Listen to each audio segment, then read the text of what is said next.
만약 지금 이 순간 자신이 평생 일궈온 회사가 하룻밤 사이에 무너지고 있다면 어떻게 하시겠습니까? 그리고 그 무너뜨린 사람이 다름 아닌 내 아들이라면요. 오늘 저희가 전해드릴 이야기는 강원도 횡성의 작은 김치 공장에서 시작됩니다. 주인공은 30년 가까이 손수 버무리고 담그고 지켜온 한 여자입니다. 아들에게 모든 것을 물려주려 했던 그 순간 그녀는 상상도 못했습니다. 그 선택이 자신의 이름으로 수억 원의 빚을 남기게 될 줄은요. 오늘 이야기가 마음에 닿으셨다면 구독과 좋아요 부탁드립니다. 여러분의 응원이 이런 이야기를 세상에 계속 전할 수 있는 힘이 됩니다. 윤정자 씨는 1957년 강원도 횡성에서 태어났습니다. 올해로 68입니다. 그녀의 하루는 새벽 4시에 시작됩니다. 아직 어둠이 채 가시지 않은 공장 마당에 불이 켜지고 절인 배추 냄새가 진하게 퍼져나옵니다. 30년 가까이 그렇게 해왔습니다. 여름에도 겨울에도 계절이 바뀌어도 그 냄새만큼은 한 번도 달라진 적이 없었습니다. 정자 씨에게 그 냄새는 살아있다는 증거 같은 것이었습니다. 그리고 그 냄새를 맡을 때마다 정자 씨는 남편 생각을 했습니다. 세상을 떠난 지 벌써 10년이 넘었지만 새벽 공장만큼은 여전히 남편의 숨결이 남아있는 것 같았습니다. 그렇게 버텨왔습니다. 그렇게 지켜왔습니다. 공장의 역사는 1996년으로 거슬러 올라갑니다. 남편 박성훈 씨가 처음 사업자 등록을 낸 해입니다. 처음에는 창고 하나에 직원 3명이 전부였습니다. 강원도 산간 지역에서 자란 배추를 쓰는 것이 특기였고 젓갈 배합을 남들과 다르게 한 것이 차별점이었습니다. 서울 납품을 시작하면서 입소문이 나기 시작했고 대형마트 납품까지 이어지면서 공장 규모가 3배로 늘었습니다. 남편 박성훈 씨는 영업을 맡았습니다. 사람 사귀기를 좋아했고 거래처와 술 한잔 기울이는 자리라면 어디든 빠지지 않았습니다. 반면 정자 씨는 제조와 품질을 책임졌습니다. 직접 손으로 버무리고 배추 상태를 눈으로 보고 맛을 혀로 확인했습니다. 두 사람은 성격도 달랐고 방식도 달랐지만 각자의 자리에서 버텼기에 공장은 살아남을 수 있었습니다. 그러나 2011년이었습니다. 남편이 갑작스러운 심장마비로 세상을 떠났습니다. 정자 씨가 54살이 되던 해였습니다. 아무런 예고도 없었습니다. 아침에 출근해서 창고를 돌아보다 쓰러진 것이었습니다. 병원에 도착했을 때는 이미 늦었습니다. 그때 공장에는 은행 빚이 남아 있었습니다. 설비를 교체하면서 받은 대출이었습니다. 거래처와의 납품 계약도 물론 있었습니다. 정자 씨는 장례를 치르고 사흘 만에 다시 공장에 출근했습니다. 주변에서는 무모하다고 했습니다. 애도할 시간도 없냐고 했습니다. 하지만 정자 씨에게는 그것이 남편에 대한 예의였습니다. 남편이 일군 것을 지키는 것이 자신이 할 수 있는 유일한 작별 인사였습니다. 정자 씨는 원래 말이 많지 않은 사람이었습니다. 횡성 토박이로 자랐고 고등학교를 졸업하자마자 가까운 식품 공장에서 일을 배우기 시작했습니다. 20살에 박성훈 씨를 만났고 22살에 결혼했습니다. 신혼 살림을 차리면서도 공장 일을 놓지 않았습니다. 살림도 일도 함께 배워나갔습니다. 그녀의 성격을 한마디로 표현하자면 단단하다는 말이 가장 어울립니다. 화를 내는 법이 없었습니다. 대신 속으로 삼키는 법을 일찍 익혔습니다. 직원들이 실수를 해도 소리를 지르는 대신 한 번 더 가르쳤습니다. 거래처 담당자가 단가를 후려쳐도 말보다 품질로 대답했습니다. 그런 방식이 때로는 손해처럼 보였지만 결국에는 신뢰로 돌아왔습니다. 덕분에 공장은 남편이 떠난 뒤에도 조금씩 규모를 키울 수 있었습니다. 혼자 회사를 꾸려가는 것은 쉬운 일이 아니었습니다. 여자 혼자 대표라고 얕보는 납품처도 있었고 대출 연장을 두고 은행과 씨름해야 하는 날도 있었습니다.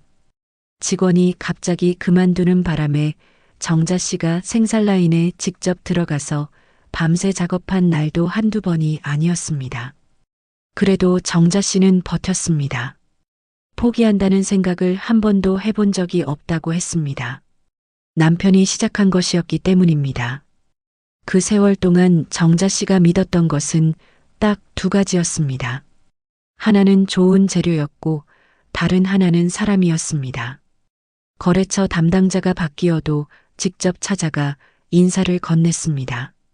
신입 직원이 들어오면 발효의 원리부터 위생관리까지 직접 가르쳤습니다. 그렇게 쌓인 신뢰가 공장을 살아있게 했습니다. 매출이 큰 폭으로 오른 것은 아니었지만 무너지지도 않았습니다. 그것이 정자 씨의 방식이었습니다. 정자 씨에게는 외아들이 있었습니다. 박준석입니다. 1983년생으로 당시 40살이었습니다. 어릴 때부터 총명하다는 말을 자주 들었고 공부도 잘했습니다. 서울로 올라가 경영학을 전공했고 졸업 후에는 서울의 식품유통회사에서 몇 년 경력을 쌓았습니다. 정자 씨는 아들이 언젠가 공장을 이어받아 더 크게 키워주길 바랐습니다. 그것이 남편과 함께 꿨던 오랜 꿈이기도 했습니다. 2022년 가을이었습니다. 준석이 갑자기 연락을 해왔습니다. 이제 내려와서 같이 하고 싶다고 했습니다. 서울에서의 회사 생활이 지쳤다고도 했습니다. 어머니 혼자 너무 오래 고생하셨다고 했습니다. 정자 씨는 그 말을 듣고 오래 울었습니다.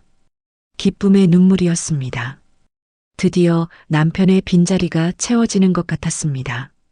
11년을 기다린 기쁨이었습니다.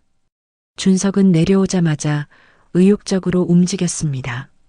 공장 구석구석을 돌아보더니 낡은 설비를 교체해야 한다고 했습니다. 새로운 유통망을 뚫겠다고 했고 온라인 판매 채널도 열겠다고 했습니다. 젊은 소비자층을 공략해서 브랜드를 키우겠다고도 했습니다. 정자 씨는 잘 모르는 분야였기 때문에 아들의 말을 믿었습니다. 내가 모르는 세상이 있겠지 싶었습니다. 경영 전반을 준석에게 맡기고 자신은 제조와 품질에만 집중하기로 했습니다. 아들에 대한 신뢰였고 믿음이었습니다. 그리고 나중에서야 알게 되지만 그것이 모든 일의 시작이었습니다. 그런데 시간이 지날수록 공장 안팎의 분위기가 조금씩 달라지기 시작했습니다. 준석이 데려온 새 임원들이 하나둘 자리를 잡더니 회의에서 정자 씨의 의견이 점점 줄어들었습니다. 예전에는 배합 비율 하나도 정자 씨에게 묻던 것이 이제는 따로 결정이 나 있었습니다. 처음에는 세대 차이겠거니 했습니다. 아들이 더 잘 알겠거니 했습니다. 그러나 어느 순간부터 정자 씨는 자신이 손님처럼 느껴지기 시작했습니다. 자신이 30년을 가꾼 공장 안에서 말입니다. 변화는 서서히 찾아왔습니다. 오래 일하던 직원들이 하나둘 공장을 떠나기 시작했습니다. 새로운 경영진과 맞지 않는다는 말을 흘리는 사람도 있었습니다. 정자 씨가 가장 믿었던 경리부장 최영숙 씨가 사직서를 낸 것도 그 무렵이었습니다.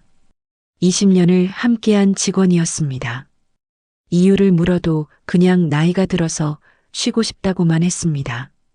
눈을 피하는 것 같았지만 정자 씨는 그냥 넘겼습니다. 아직은 아들을 믿고 싶었습니다. 거래처도 달라졌습니다. 15년 이상 함께해온 납품처들이 계약을 조용히 줄여갔습니다. 대신 정자 씨가 이름도 들어본 적 없는 새 업체들이 들어왔습니다. 납품 단가는 이전보다 낮아졌는데 공장 원가는 왜인지 올라갔습니다. 이상하다고 느꼈지만 장부를 들여다보려 하면 준석이 그쪽은 자신이 관리하고 있으니 걱정하지 말라고 했습니다. 정자 씨는 아들의 말에 더 이상 묻지 않았습니다. 2023년 초봄이었습니다. 정자 씨는 우편물 하나를 받았습니다. 은행에서 온 서류였습니다. 대출 원리금 상환 안내문이었습니다. 금액을 보고 손이 떨렸습니다. 자신의 이름으로 실행된 대출이 총 3억 7천만 원이었습니다. 그 대출을 받은 기억이 정자 씨에게는 전혀 없었습니다. 정자 씨는 그 순간을 나중에 이렇게 표현했습니다. 눈앞이 하얘졌다고 했습니다. 쓰러질 것 같았지만 주저앉지는 않았습니다. 부엌 식탁에 앉아 한참을 그냥 있었다고 합니다.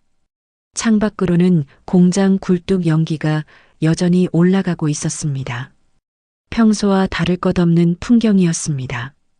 그런데 그 풍경이 그날따라 낯설어 보였습니다.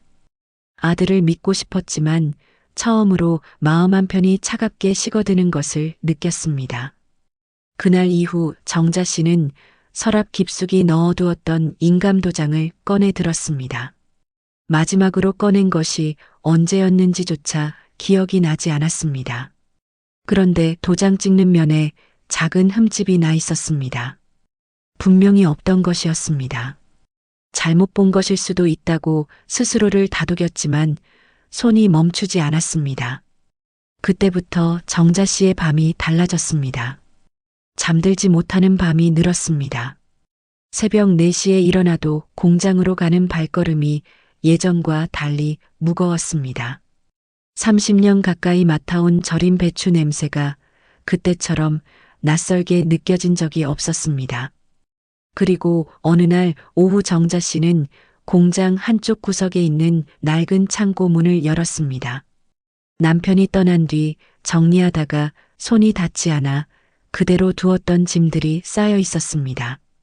박스를 하나씩 열어보다가 가장 안쪽에서 낡은 노트 한 권을 발견했습니다. 표지에 먼지가 쌓여 있었지만 안에 담긴 글씨는 선명했습니다. 남편 박성훈 씨의 글씨였습니다. 정자 씨는 그 자리에 쪼그리고 앉아 한 줄 한 줄 읽어 내려갔습니다. 오래된 경영 메모들이었습니다. 거래처 관리 방법이 있었고 직원 운용에 관한 생각도 있었습니다. 남편이 적어두었던 공장의 원칙들이 빼곡히 채워져 있었습니다. 그 시절 두 사람이 함께 고민했던 흔적들이 낡은 종이 위에 살아 숨쉬는 것 같았습니다. 정자 씨는 자신도 모르게 눈물이 흘렀습니다. 오래된 잉크 냄새와 먼지 냄새가 뒤섞인 창고 안에서 남편의 목소리가 들리는 것 같았습니다. 그리고 노트 한 귀퉁이에 손으로 눌러 쓴 짧은 문장이 있었습니다. 남편이 생전에 왜 그 말을 적어두었는지 그 순간에는 알 수 없었습니다. 하지만 정자 씨는 그 문장을 보는 순간 가슴이 조여드는 것을 느꼈습니다. 정자 씨는 그날 창고에서 나오면서 오래된 먼지를 손으로 털었습니다.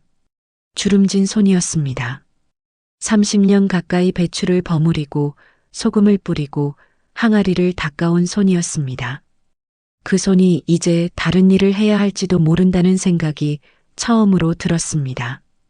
지키는 것이 아니라 싸워야 하는 일 말입니다. 정자 씨는 창고 문을 닫으며 하늘을 한번 올려다봤습니다. 강원도 산 위로 해가 기울고 있었습니다.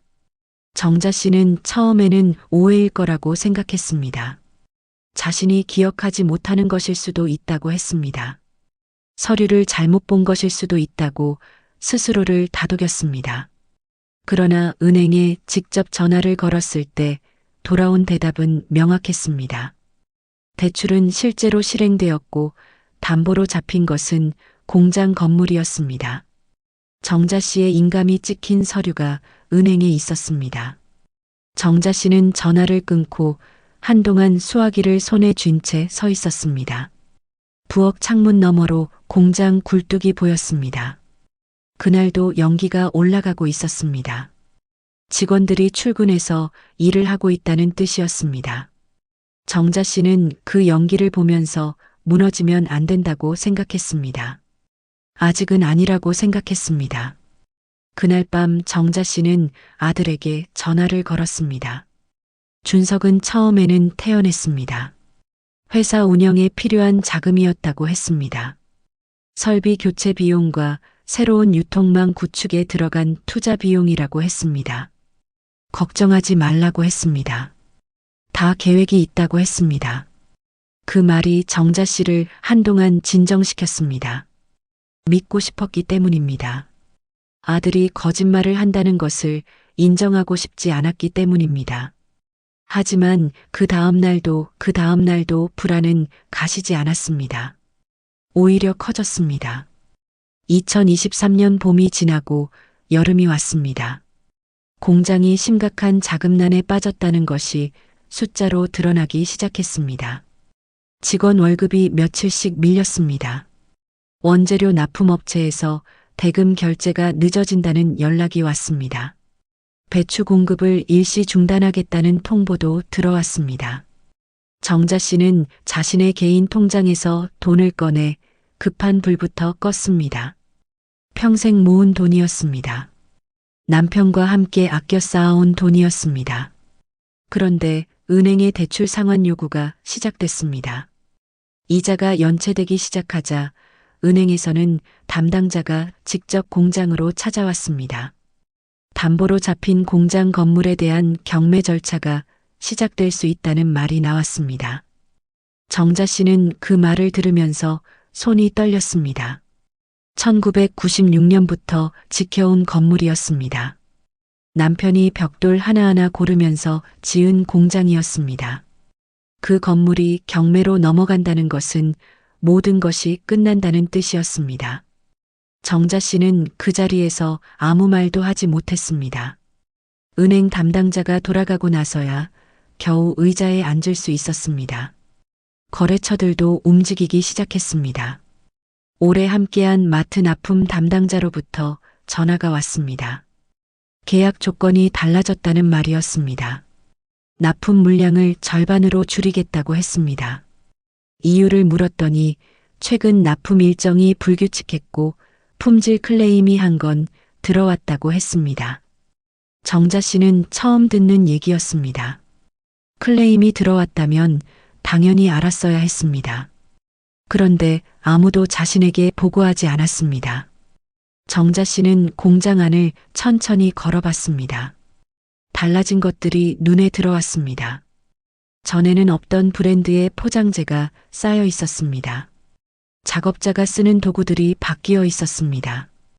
어디서 샀는지 모르는 장비들이 구석에 놓여 있었습니다. 하나하나는 사소해 보였지만 전부 합치면 적지 않은 돈이었습니다. 그 돈이 어디서 나온 것인지 정자 씨는 묻지 않았습니다. 묻지 말아야 할 것 같은 분위기가 이미 공장 안에 퍼져 있었기 때문입니다.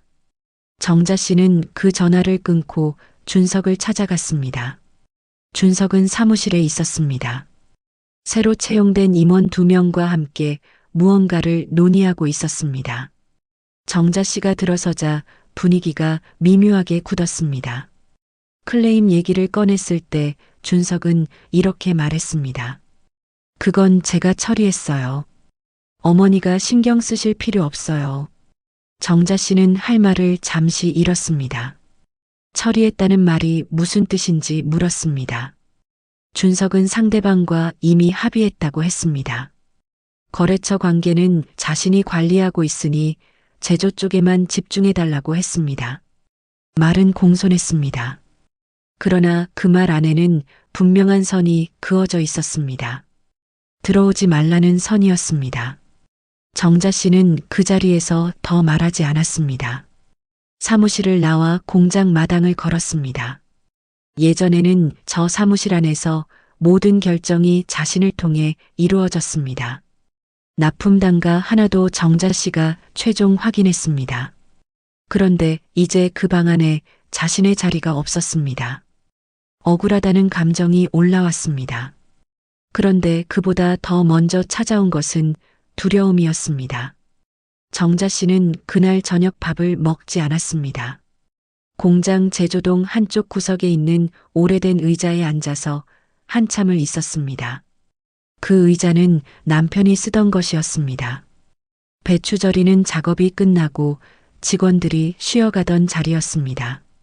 남편은 거기 앉아서 직원들 이야기를 들어주곤 했습니다.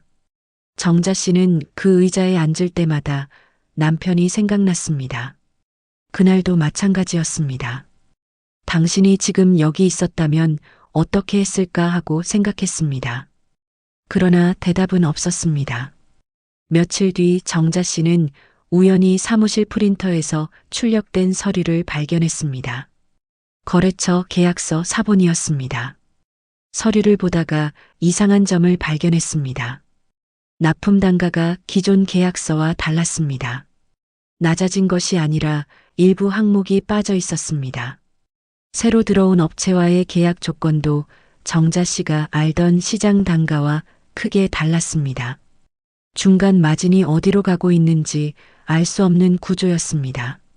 정자 씨는 그 서류를 조용히 복사해 두었습니다. 처음 있는 일이었습니다.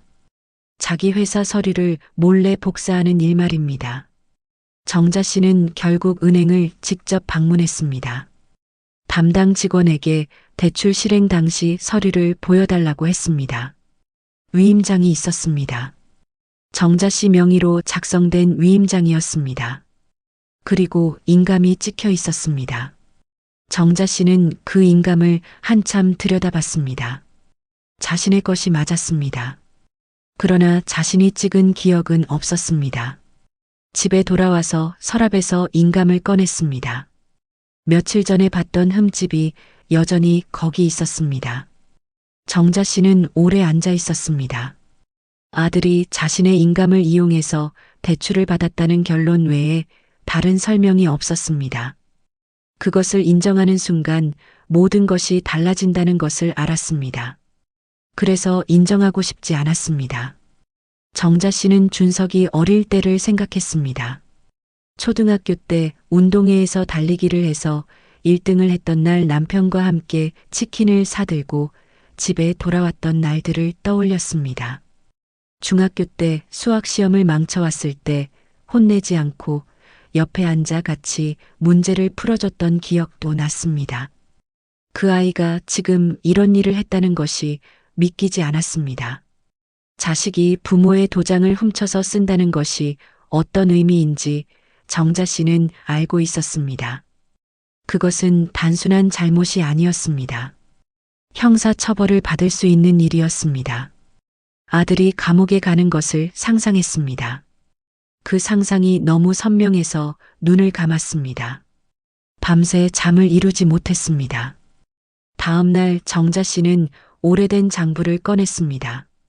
준석이 경영을 맡기 전까지 자신이 직접 관리하던 장부였습니다.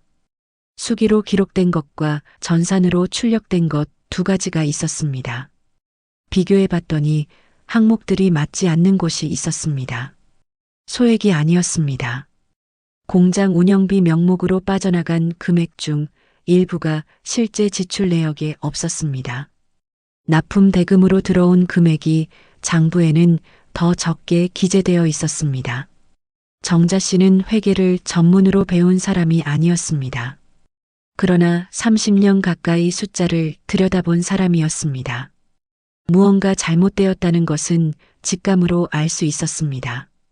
다만 정확히 얼마나 어떻게 잘못된 것인지는 자신의 힘만으로는 파악하기 어려웠습니다. 이 사람이 필요하다고 생각했습니다. 20년을 함께한 격리부장 최영숙 씨였습니다. 조용히 사직서를 내고 떠난 사람이었습니다. 정자 씨는 오랫동안 연락하지 않았습니다.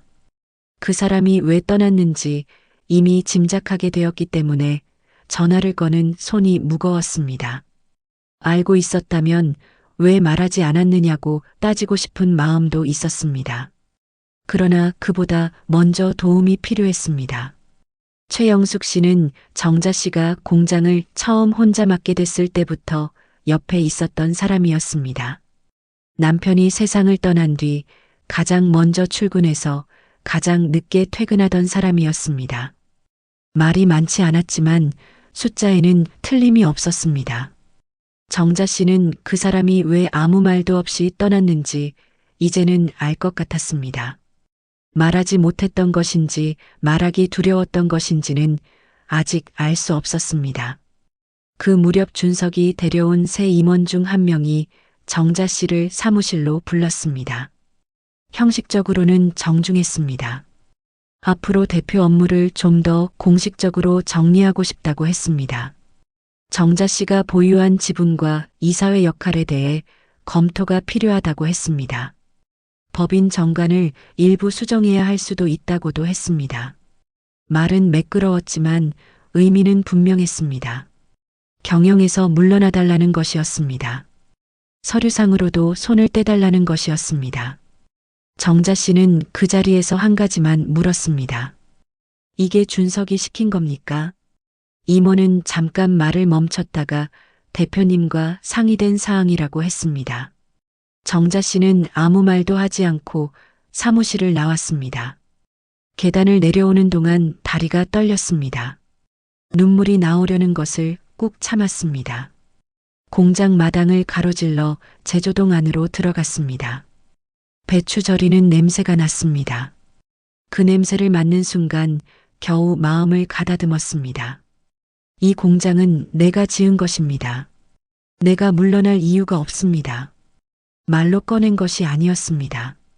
마음속으로 천천히 되낸 것이었습니다.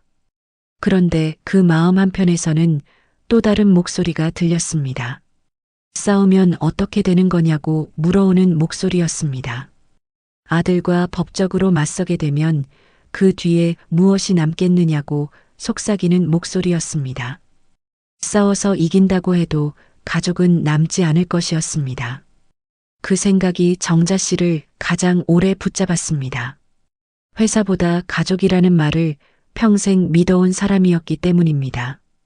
그런데 그 가족이 회사를 먼저 무너뜨리고 있었습니다. 그날 밤 정자 씨는 식탁에 앉았습니다. 앞에는 서류들이 놓여 있었습니다. 은행 대출 고지서와 장부 복사본과 계약서, 사본이었습니다. 하나씩 다시 들여다봤습니다. 어디서부터 어떻게 잘못된 것인지 머릿속으로 정리하려고 했습니다. 그러나 정확한 증거가 없었습니다. 의심만으로는 아무것도 할 수 없었습니다. 아들을 신고하기 위해서는 증거가 필요했습니다. 회사를 살리기 위해서도 증거가 먼저였습니다. 정자 씨는 무엇보다 한 가지가 두려웠습니다. 진실을 밝히는 것이 두려운 게 아니었습니다. 진실을 밝혔을 때 아들과 완전히 끝이 날 수도 있다는 것이 두려웠습니다. 어머니에게 아들은 그래도 아들이었습니다. 잘못을 했어도 자신이 낳은 사람이었습니다. 그 사람을 법정에 세운다는 것이 과연 옳은 일인지 정자 씨는 확신하지 못했습니다. 그러면서도 또 다른 생각이 들었습니다. 공장에 남아있는 직원들 얼굴이 떠올랐습니다. 월급이 며칠씩 밀리는 동안 아무 말 없이 자리를 지키던 사람들이었습니다. 그들에게는 정자 씨가 오너였고 대표였습니다. 그 사람들에 대한 책임이 있었습니다. 자신이 눈을 감아버리면 가장 먼저 피해를 입는 것은 그 직원들이었습니다. 그러나 그날 밤 정자 씨는 한 가지를 결심했습니다. 혼자서는 안 된다는 것이었습니다. 최영숙 씨에게 전화를 해야 했습니다. 숫자를 제대로 볼 수 있는 사람이 필요했습니다. 그리고 남편의 노트가 생각났습니다. 창고에서 발견한 그 낡은 노트였습니다. 그 안에 적힌 문장이 자꾸만 눈앞에 떠올랐습니다. 아직 읽지 못한 뒷페이지들이 있었습니다. 정자 씨는 자리에서 일어나 세수를 했습니다. 거울 속에 자신의 얼굴이 보였습니다. 68배 얼굴이었습니다. 주름이 깊었고 눈밑이 어두웠습니다. 그러나 눈빛만큼은 흔들리지 않았습니다. 정자 씨는 거울을 한 번 더 보고 나서 창고 쪽으로 걸어갔습니다. 정자 씨는 그날 밤 늦게 창고로 다시 걸어 들어갔습니다. 불을 켜고 박스 안에서 노트를 꺼냈습니다.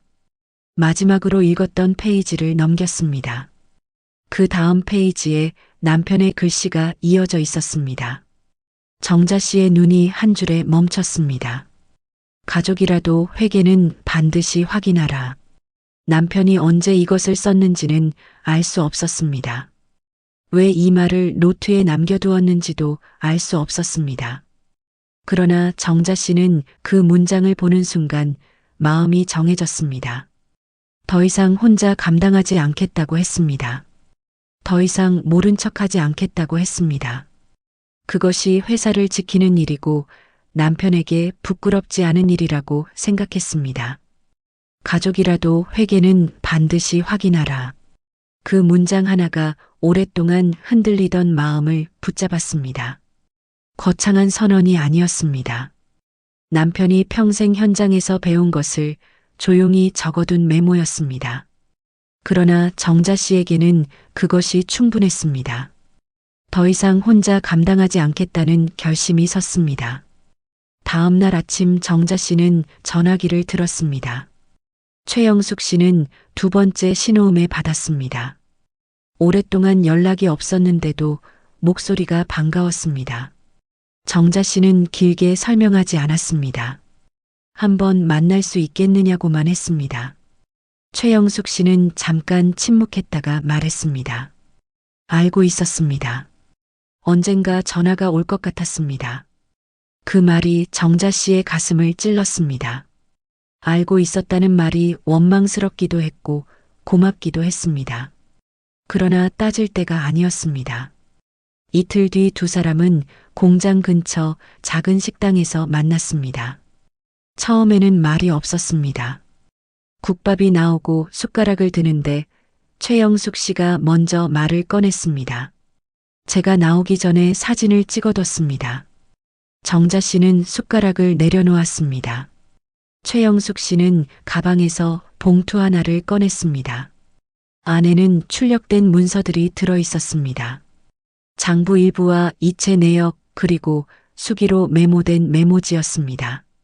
그것을 보는 순간 정자 씨는 무언가가 시작되고 있다는 것을 느꼈습니다. 정자 씨는 최영숙 씨를 바라봤습니다. 얼굴에 주름이 늘었습니다. 흰머리도 많아졌습니다.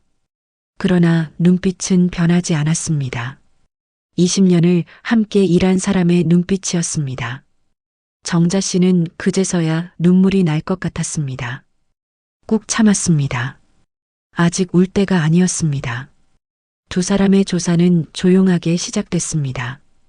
최영숙 씨는 자신이 재직하던 시절부터 이상하다고 느꼈던 것들을 하나씩 꺼냈습니다. 준석이 경영을 맡고 나서 몇 달이 지났을 때부터 거래처 대금 수령 계좌가 조금씩 바뀌기 시작했다고 했습니다. 처음에는 편의상이라고 했습니다. 은행 이체 수수료 문제라고도 했습니다. 그런데 바뀐 계좌들이 법인 계좌가 아니라 개인명의 계좌였습니다. 최영숙 씨가 이 일을 제기했을 때 준석 측 임원이 그쪽은 신경 쓰지 않아도 된다고 말했다고 했습니다. 그때부터 최영숙 씨는 무언가 잘못되고 있다는 것을 알았습니다. 그러나 말하지 못했습니다. 자신이 확신할 수 없었고 정자 씨가 아들을 믿고 있는 것을 알았기 때문이었습니다. 정자 씨는 그 말을 들으며 아무 말도 하지 않았습니다. 최영숙 씨가 왜 침묵했는지 이해할 수 있었습니다. 어쩌면 자신도 그 자리에 있었다면 같은 선택을 했을지 몰랐습니다. 두 사람은 공장 인근 최영숙 씨의 집에서 며칠에 걸쳐 서류를 정리했습니다. 최영숙 씨 집 거실 식탁 위에 서류들을 펼쳐놓았습니다. 좁은 식탁이었지만 두 사람은 불편하다는 말을 하지 않았습니다. 형광등 아래에서 돋보기를 번갈아 쓰면서 숫자 하나하나를 맞췄습니다. 누군가 보면 무슨 학원 숙제를 하는 것처럼 보였을지도 모릅니다. 그러나 두 사람에게는 그것이 지금 할 수 있는 가장 중요한 일이었습니다. 정자 씨가 몰래 복사해둔 계약서와 최영숙 씨가 보관하고 있던 내역서를 나란히 놓고 비교했습니다. 거래처 납품 대금이 들어온 날짜와 법인 계좌에 입금된 날짜가 맞지 않는 경우가 여럿 있었습니다. 차액이 중간에 사라진 것이었습니다. 금액은 작게는 수십만 원, 크게는 수천만 원 단위였습니다. 누적하면 상당한 금액이 될 것이 분명했습니다. 두 사람은 숫자를 확인할 때마다 아무 말도 하지 않았습니다. 할 말이 없어서가 아니었습니다. 무슨 말을 해도 충분하지 않다는 것을 알았기 때문이었습니다. 형광등 불빛 아래에서 볼펜으로 숫자의 밑줄을 긋는 소리만 났습니다. 그 소리가 조용한 집안에서 유독 크게 들렸습니다. 결정적인 단서는 생각지 못한 곳에서 나왔습니다. 정자 씨가 창고에서 가져온 남편의 노트 뒷장에 오래된 거래처, 연락처들이 적혀 있었습니다. 그중 한 업체가 눈에 걸렸습니다. 현재 공장의 장부에 등록된 업체와 이름이 비슷했지만 사업자 번호가 달랐습니다. 최영숙 씨가 국세청 사업자 조회를 해봤습니다. 현재 장부에 올라있는 업체 중 두 곳이 실제로 존재하지 않는 유령법인이었습니다. 허위 계약서를 만들어 납품 대금을 지급한 것처럼 처리하고 실제 돈은 다른 곳으로 빠져나간 구조였습니다. 최영숙 씨가 그것을 확인하고 나서 한동안 말을 잇지 못했습니다. 눈이 빨개졌습니다. 화가 난 것인지 슬픈 것인지 알 수 없는 표정이었습니다. 최영숙 씨는 정자 씨와 눈을 마주치지 못했습니다. 그 자리에서 자신도 더 일찍 행동했어야 했다는 것을 알고 있었을 것이었습니다. 정자 씨는 오히려 차분했습니다. 화가 나지 않은 것이 아니었습니다. 그러나 이미 마음의 준비가 되어 있었습니다. 이 정도일 것이라고는 생각했습니다. 아니, 어쩌면 더 있을 수도 있다고도 생각했습니다. 두 사람은 서류를 꼼꼼히 분류했습니다. 날짜 순으로 정리하고 금액을 합산했습니다. 허위 계약서를 통해 빠져나간 금액만 추정해도 1억 원이 넘었습니다. 차명 계좌로 돌린 납품 대금을 포함하면 훨씬 더 많아질 가능성이 있었습니다. 최영숙 씨는 이것을 공식적으로 검증받으려면 전문가가 필요하다고 했습니다. 회계사나 법률 전문가의 도움이 있어야 법적인 효력이 생긴다고 했습니다. 정자 씨는 고개를 끄덕였습니다. 그 무렵 정자 씨는 며칠째 잠을 제대로 자지 못했습니다. 증거를 쌓아가는 과정은 분명 앞으로 나아가는 일이었습니다. 그러나 그 앞에 다가갈수록 정자 씨의 마음은 더 복잡해졌습니다. 아들이 한 일의 윤곽이 뚜렷해질수록 그것이 현실이라는 것을 받아들여야 했습니다. 어느 시점에는 더 이상 오해일 수 없었고 더 이상 모르는 척할 수도 없었습니다. 밤에 혼자 앉아 있으면 준석이 어릴 때 기억이 자꾸 떠올랐습니다. 어린 준석이 공장 마당에서 뛰어놀던 모습이었습니다. 초등학교 입학 때 새 가방을 메고 사진을 찍던 날이었습니다. 남편이 떠나고 정자 씨 혼자 공장을 지킬 때 준석이 명절에 내려와서 아무 말 없이 배추 박스를 날라주던 기억도 있었습니다. 그 손이 자신의 도장을 훔쳐서 썼다는 것이 여전히 마음 한쪽에서는 믿기지 않았습니다.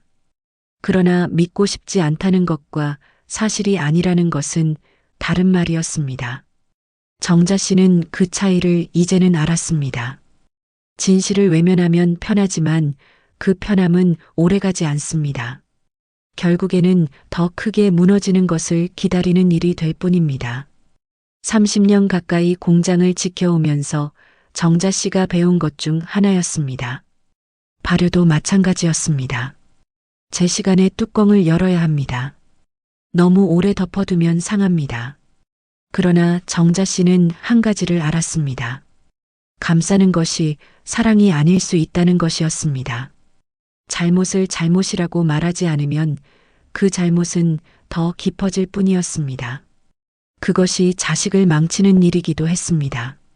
정자 씨는 그 생각을 하면서 처음으로 마음이 조금 가벼워졌습니다. 진실을 밝히는 것이 아들을 버리는 일이 아니라 오히려 아들을 위한 일일 수 있다는 생각이었습니다. 오래 살다 보면 알게 되는 것들이 있습니다. 무엇이 진짜 사랑인지에 대한 것도 그 중 하나였습니다. 감싸고 덮어주는 것이 때로는 그 사람을 더 깊은 곳으로 밀어넣는 일이 될 수 있습니다. 정자 씨는 늦게 그것을 알았습니다. 그러나 아직 늦지 않았다고 생각했습니다. 적어도 지금 이 순간은요. 조사는 2주에 걸쳐 이루어졌습니다. 최영숙 씨는 오랜 격리 경력에서 비롯된 꼼꼼함으로 서류를 정리했습니다. 정자 씨는 자신이 기억하는 거래처, 정보와 납품 단가를 하나씩 확인해 줬습니다. 서로 다른 방식으로 30년 가까이 공장을 알고 있는 두 사람이 함께하자 빈 곳이 채워졌습니다. 완성된 서류 묶음은 두꺼웠습니다. 차명 계좌, 이체 내역과 유령 법인과의 허위 계약서 그리고 법인 자금이 개인 용도로 쓰인 정황 자료들이었습니다. 날짜도 금액도 계좌도 구체적으로 기재되어 있었습니다. 최영숙 씨가 아는 세무사를 통해 일부는 이미 비공식 검토를 마쳤습니다. 횡령 혐의를 뒷받침하기에 충분한 자료라는 의견이 돌아왔습니다. 정자 씨는 그 말을 들었을 때 안도와 슬픔이 동시에 왔습니다. 충분하다는 말이 반가우면서도 그 충분한 증거가 자신의 아들에 관한 것이라는 사실이 여전히 아팠습니다. 사람의 감정이란 어느 하나로만 정해지지 않는다는 것을 그때 다시 알았습니다. 정자 씨는 그 서류를 손에 들고 한동안 아무 말도 하지 않았습니다. 무거웠습니다. 종이 무게가 아니라 그 안에 담긴 것들의 무게였습니다. 이것을 세상에 꺼내는 순간 돌이킬 수 없게 됩니다. 회사는 살릴 수 있을지 몰라도 가족의 모양은 달라질 것이었습니다. 정자 씨는 그것을 알면서도 서류를 내려놓지 않았습니다. 최영숙 씨가 조용히 말했습니다. 사장님 혼자 이 결정하지 않으셔도 됩니다. 하지만 이게 없으면 공장도 없습니다. 정자 씨는 고개를 들었습니다. 고맙다는 말을 했습니다. 그 두 글자가 한참 동안 공기 속에 떠 있었습니다. 최영숙 씨는 잠시 후 덧붙였습니다. 자신도 더 일찍 말했어야 했는데 죄송하다고 했습니다. 정자 씨는 고개를 저었습니다. 그 상황에서 누가 먼저 말할 수 있었겠느냐고 했습니다. 중요한 것은 지금 여기 두 사람이 함께 있다는 것이라고 했습니다. 그 말을 하면서 정자 씨는 그것이 진심이라는 것을 알았습니다. 억울함도 원망도 지금 이 순간에는 필요하지 않았습니다. 앞으로 해야 할 일만 생각하면 됐습니다. 며칠 뒤 정자 씨는 조용히 두 곳에 연락했습니다. 하나는 금융감독원이었습니다. 금융사기 및 불법 대출 실행 관련 신고 창구였습니다. 다른 하나는 변호사 사무소였습니다. 지인을 통해 소개받은 기업 법무 전문 변호사였습니다. 정자 씨는 두 통화 모두 짧게 했습니다. 목소리가 떨리지 않았습니다. 직접 방문하겠다고만 했습니다. 그날 저녁 정자 씨는 공장 마당을 천천히 걸었습니다. 오래된 옹기 항아리들이 줄지어 서 있었습니다. 남편이 처음 공장을 열면서 들여온 것들이었습니다. 서울 납품을 처음 시작하던 해에 함께 사진을 찍었던 항아리들이었습니다. 아직 거기 있었습니다. 세월의 빛이 바랬지만 금이 가지는 않았습니다. 정자 씨는 손으로 그중 하나를 가만히 짚었습니다. 항아리는 차가웠습니다. 그러나 안에는 발효가 진행 중인 김치가 있었습니다. 겉에서는 아무것도 알 수 없지만 안에서는 조용하게 무언가 익어가고 있었습니다. 정자 씨는 그 항아리 옆에 잠시 서 있었습니다. 자신도 지금 그런 것 같다고 생각했습니다. 겉으로는 조용했지만 안에서는 무언가가 단단해지고 있었습니다. 이걸 지켜야 한다고 생각했습니다. 건물이나 매출이나 거래처가 아니었습니다. 이 자리에서 배추를 버무리고 소금을 재고 발효를 기다리던 그 마음이었습니다. 남편이 지키고 싶었던 것도 그것이었을 것이라고 생각했습니다. 공장 안에서 불빛이 켜졌습니다. 야간 작업을 위해 직원들이 들어가는 시간이었습니다. 정자 씨는 그 불빛을 바라봤습니다. 아직 여기서 일하는 사람들이 있었습니다. 임금이 밀리는 상황에서도 자리를 지키는 사람들이었습니다. 그 사람들을 위해서라도 끝까지 가야 한다는 것을 다시 한번 확인했습니다. 이틀 뒤 정자 씨는 금융감독원을 방문했습니다. 두꺼운 서류 봉투를 들고 들어갔습니다. 조사관을 만나 차분하게 설명했습니다. 조사관은 서류를 받아들고 검토가 필요하다고 했습니다. 정자 씨는 얼마나 걸리느냐고 물었습니다. 조사관은 사안에 따라 다르지만 이 정도 자료면 신속하게 진행될 수 있다고 했습니다. 정자 씨는 사무실을 나오면서 처음으로 오랜만에 어깨가 펴지는 것을 느꼈습니다. 아직 아무것도 해결된 것이 없었습니다. 그러나 무언가가 움직이기 시작했다는 것은 알 수 있었습니다. 막혀 있던 것이 뚫리는 느낌이었습니다. 가만히 있을 때는 보이지 않던 길이 발을 내디디니 생기기 시작한 것이었습니다. 용기와 행동이 먼저이고 결과는 그 다음에 따라온다는 것을 오래 살고 나서야 몸으로 알게 되었습니다. 집으로 돌아오는 길에 정자 씨는 횡성 시내를 잠깐 걸었습니다.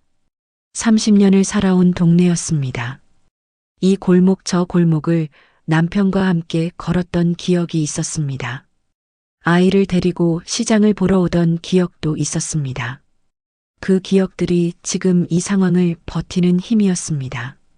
사람은 결국 자신이 지켜온 것들로부터 힘을 얻는다는 것을 알았습니다. 정자 씨는 걷다가 오래된 두부가게 앞에서 잠깐 멈췄습니다. 20년 넘게 그 자리를 지키고 있는 가게였습니다. 주인 할머니와 오랫동안 알고 지낸 사이였습니다.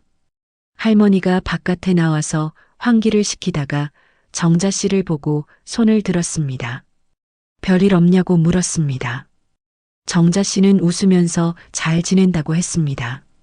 거짓말이었지만 나쁜 거짓말은 아니었습니다. 그 인사가 끝나고 나서 정자 씨는 다시 걸었습니다. 발걸음이 아까보다 조금 가벼웠습니다.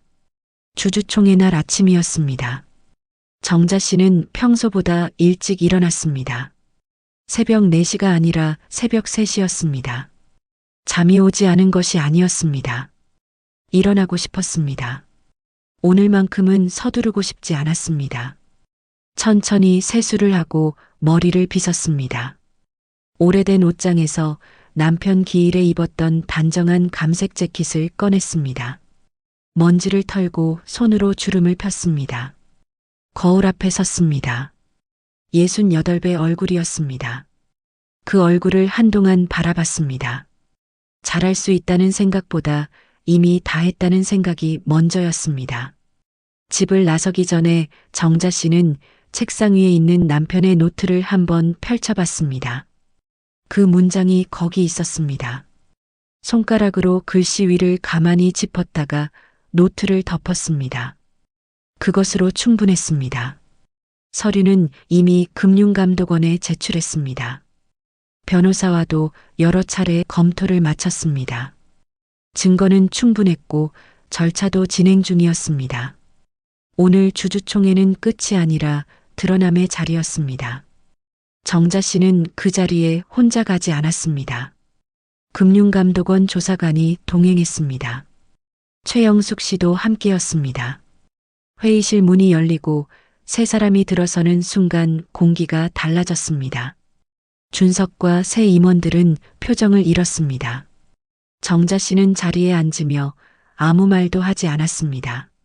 말은 서류가 대신했습니다. 주주총회는 예상보다 짧게 끝났습니다. 조사관이 가져온 자료와 정자 씨 측 변호사가 제출한 서류들이 순서대로 공개됐습니다. 차명계좌 이체 내역이 있었습니다. 유령법인 2곳과의 허위 계약서가 있었습니다. 정자 씨 명의의 인감이 도용된 대출 서류가 있었습니다. 그리고 회사 자금이 개인 용도로 사용된 이체 내역이 있었습니다. 숫자와 날짜와 계좌가 빠짐없이 명시되어 있었습니다. 테이블 위에 서류가 펼쳐질 때마다 회의실 공기가 달라졌습니다. 새 임원 중 한 명은 시선을 어디에 두어야 할지 모르는 표정이었습니다. 다른 한 명은 물을 마시는 척하며 손을 감췄습니다. 그 장면이 정자 씨에게는 이상하게도 초조하게 느껴지지 않았습니다. 이미 다 준비된 것들이었기 때문입니다. 두려울 때는 아무것도 손에 없을 때였습니다. 지금 이 자리에서 정자 씨의 손에는 모든 것이 있었습니다. 준석은 서류가 공개되는 내내 고개를 들지 못했습니다. 처음에는 해명을 시도했습니다. 회사 운영에 필요한 자금 조달이었다고 했습니다. 절차상의 문제가 있었을 뿐이라고 했습니다. 그러나 조사관이 구체적인 계좌 내역을 제시하자 더 이상 말을 잇지 않았습니다. 임원들도 마찬가지였습니다. 법인 대표직 해임 안건이 상정됐고 찬성으로 처리됐습니다. 준석은 그 자리에서 대표직을 내려놓게 됐습니다. 형사 고소 절차도 별도로 진행될 예정이었습니다. 정자 씨는 그 순간 아들의 얼굴을 봤습니다. 쪼그라든 어깨였습니다. 고개를 숙인 채로 아무 말도 하지 않는 40살의 얼굴이었습니다. 정자 씨는 그 얼굴을 보면서 미워하려고 했습니다. 그런데 그 감정이 오래가지 않았습니다. 미움보다 먼저 오는 것이 있었습니다. 자신이 어딘가에서 놓친 것은 없었는지 하는 생각이었습니다. 아들을 이 자리까지 오게 만든 것이 무엇이었는지에 대한 생각이었습니다. 그 질문은 쉽게 답이 나오지 않았습니다. 어쩌면 평생 답을 찾지 못할 수도 있었습니다. 그래도 이 자리에 오기까지 잘했다고 생각했습니다. 덮어두는 것이 더 편했을 것입니다. 모른 척하는 것이 상처가 덜했을 것입니다. 그러나 그 길을 선택하지 않았습니다. 그것이 지금 정자 씨 자신에게 부끄럽지 않은 이유였습니다. 회의실을 나오면서 정자 씨는 복도에서 잠깐 멈췄습니다. 한번 크게 숨을 들이쉬었습니다. 그리고 다시 걸었습니다. 그 뒤로 몇 달이 지났습니다. 법적 절차는 계속됐습니다. 준석은 변호사를 선임했고 일부 금액에 대한 변제 의사를 밝혔습니다. 정자 씨는 형사 처벌보다 피해 회복을 우선으로 하겠다는 뜻을 변호사를 통해 전했습니다. 완전한 용서는 아니었습니다. 그러나 그 이상의 벌을 바라지도 않았습니다. 아들이 잘못을 인정하고 책임을 지는 것이 정자 씨가 원한 전부였습니다. 공장 운영은 새로운 방식으로 바꾸기로 했습니다. 혼자 결정하지 않겠다고 생각했습니다. 정자 씨는 남은 직원들과 오랜 시간 대화를 나눴습니다. 공장이 어떤 상황이었는지 숨기지 않고 설명했습니다. 대출 규모와 자금 현황도 투명하게 공개했습니다. 직원들은 놀랐지만 자리를 박차고 나가는 사람은 없었습니다. 한 직원이 말했습니다. 사장님이 솔직하게 말씀해 주셔서 오히려 더 같이 하고 싶다고 했습니다.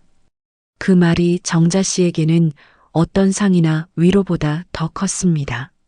직원 협동조합 형태로 전환하는 논의가 시작됐습니다. 법인 구조를 바꾸고 의사결정에 직원들이 참여하는 방식이었습니다. 낯선 형태였지만 정자 씨는 그것이 맞다고 생각했습니다. 혼자 지켜온 것이 무너진 이유가 혼자였기 때문이기도 했습니다. 함께하면 느리지만 무너지지 않는다는 것을 이제는 알았습니다. 전환 과정이 순탄하지만은 않았습니다. 서류 작업도 많았고 외부 기관과 협의해야 할 일도 있었습니다. 기존 대출 일부를 정리하는데도 시간이 걸렸습니다. 그러나 진행될수록 공장 안 분위기가 달라지는 것이 느껴졌습니다. 회의가 생겼습니다. 직원들이 의견을 냈습니다. 정자 씨는 들었습니다. 이전에는 없던 방식이었습니다. 그 변화가 작아 보였지만 정자 씨는 그것이 가장 큰 변화라는 것을 알았습니다. 10년 넘게 일한 제조팀 직원 한 명이 어느 날 말했습니다. 여기 오래 있을 것 같다고 했습니다. 이유를 물었더니 이제는 내 공장 같은 느낌이 든다고 했습니다. 정자 씨는 그 말이 너무 좋아서 한참을 기억했습니다. 내 공장 같은 느낌이라는 말이 어떤 성과 발표보다 더 좋은 소식이었습니다. 준석이 처음으로 먼저 전화를 걸어온 것은 총회로부터 2달이 지난 뒤였습니다. 목소리가 낮았습니다. 할 말이 있다고 했습니다. 정자 씨는 들을 준비가 되어 있다고 했습니다. 준석은 오래 말을 찾다가 말했습니다. 죄송합니다, 어머니. 다른 말이 없습니다. 정자 씨는 잠시 침묵했습니다. 그 침묵이 무거웠지만 차갑지는 않았습니다. 준석의 목소리에서 처음으로 어린 시절 그 아이의 목소리가 들리는 것 같았습니다. 공장 마당에서 뛰어놀다 넘어지고 울던 목소리였습니다. 그 목소리가 지금도 거기 있었습니다. 40살이 되어서도 여전히 그 아이가 있었습니다. 정자 씨가 말했습니다. 내가 왜 그랬는지 어머니는 다 알고 싶지 않아. 그냥 앞으로 어떻게 살 건지 그것만 생각해라. 그것이 전부였습니다. 전화는 짧게 끊겼습니다. 정자 씨는 수화기를 내려놓고 창밖을 봤습니다. 공장 마당에 늦가을 햇살이 들어오고 있었습니다. 항아리 표면에 빛이 닿아 있었습니다. 그 빛이 조용했습니다. 미움이 없다고는 할 수 없었습니다. 그러나 그 미움이 자신의 남은 시간을 지배하게 두고 싶지 않았습니다. 사람은 어느 시점에서 선택을 합니다. 상처를 붙들고 살 것인지 아니면 그것을 내려놓고 다음으로 갈 것인지를요. 정자 씨는 그 선택을 이미 마음속에서 끝냈습니다. 내려놓는 쪽이었습니다. 있는 것이 아니라 더 이상 그것에 묶여 있지 않겠다는 뜻이었습니다. 계절이 바뀌었습니다. 공장은 살아 있었습니다. 협동조합 전환 이후 첫 납품이 나가는 날 아침 정자 씨는 새벽 4시에 공장에 나왔습니다. 달라진 것이 없었습니다. 여전히 배추 절이는 냄새가 났고 여전히 마당이 차가웠습니다. 그러나 달라진 것이 하나 있었습니다. 불을 켤 때 혼자가 아니었습니다. 먼저 나와서 작업 준비를 하고 있는 직원이 있었습니다. 인사를 건넸습니다. 서로 고개를 끄덕이고 각자의 자리로 갔습니다. 그 장면이 정자 씨에게는 무엇보다 따뜻했습니다. 정자 씨는 요즘 새로운 일에 집중하고 있었습니다. 연구개발이었습니다. 강원도 지역 식재료를 활용한 저염 김치 레시피를 개발하는 중이었습니다. 고령층과 건강을 생각하는 소비자들을 위한 제품이었습니다. 혼자 시작한 것이 아니었습니다. 지역 농업기술원과 협력했고 직원 중에 관심 있는 사람들이 함께 참여했습니다. 이전의 공장이 유지하는 것에 힘을 쏟았다면 지금의 공장은 만들어가는 곳이 되었습니다. 처음에는 낯설었습니다. 수십 년을 하던 방식에서 새로운 것을 시작하는 것이 쉬운 나이가 아니었습니다. 그러나 해보니 알게 된 것이 있었습니다. 무언가를 처음 배우는 감각은 나이와 상관없이 살아 있었습니다. 모르는 것을 알아가는 것이 두렵기보다 조금 설렜습니다. 오랫동안 잊고 있던 감각이었습니다. 남편의 노트는 지금도 책상 위에 놓여 있습니다. 가족이라도 회계는 반드시 확인하라. 이 문장을 읽을 때마다 정자 씨는 웃습니다. 고통스러운 기억이기도 하지만 지금은 감사한 기억이기도 합니다. 그 문장이 없었다면 결심이 조금 더 늦었을지도 모릅니다. 남편은 살아서도 지켜줬고 떠나서도 지켜줬습니다. 그것이 정자 씨가 생각하는 진짜 유산이었습니다. 돈이나 건물이 아니었습니다. 옳은 것을 옳다고 말하는 용기였습니다. 그리고 정자 씨는 이제 그 용기를 자신이 물려줄 수 있는 것으로 생각합니다. 아들에게든 직원들에게든 혹은 이 이야기를 듣는 누군가에게든요. 유산은 반드시 다음 세대에게만 전해지는 것이 아니었습니다. 지금 이 순간 곁에 있는 사람에게도 전해질 수 있었습니다. 그것이 오래 살면서 처음으로 확실하게 알게 된 것이었습니다. 정자 씨는 오늘도 새벽 4시에 일어납니다. 공장 불을 켜고 배추 냄새를 맡습니다. 그 냄새가 예전과 다르지 않습니다. 그러나 그 냄새를 맡는 자신이 달라졌습니다. 더 단단해졌습니다. 더 가벼워졌습니다. 두 가지가 동시에 가능하다는 것을 이제는 압니다. 가끔 직원 중 한 명이 묻습니다. 힘들지 않으시냐고요. 정자 씨는 이렇게 대답합니다. 힘들지 않으면 살고 있는 게 아닌 것 같다고요. 웃으면서 하는 말이지만 진심이기도 합니다. 어렵지 않은 삶이 아니라 어려워도 계속 가는 삶을 살고 싶다는 뜻입니다. 이것이 정자 씨가 68년을 살면서 스스로에게 도달한 결론이었습니다. 누군가의 이야기가 우리에게 닿을 때 우리는 생각하게 됩니다. 나라면 어떻게 했을까? 나는 지금 무엇을 지키고 있는가? 그리고 내가 진짜 물려주고 싶은 것은 무엇인가? 정자 씨의 이야기가 그 질문을 한 번쯤 떠올리게 해드렸다면 그것으로 충분합니다. 끝까지 함께 해주셔서 진심으로 감사합니다. 구독과 좋아요는 이런 이야기를 계속 전할 수 있게 해주는 가장 큰 힘입니다. 감사합니다.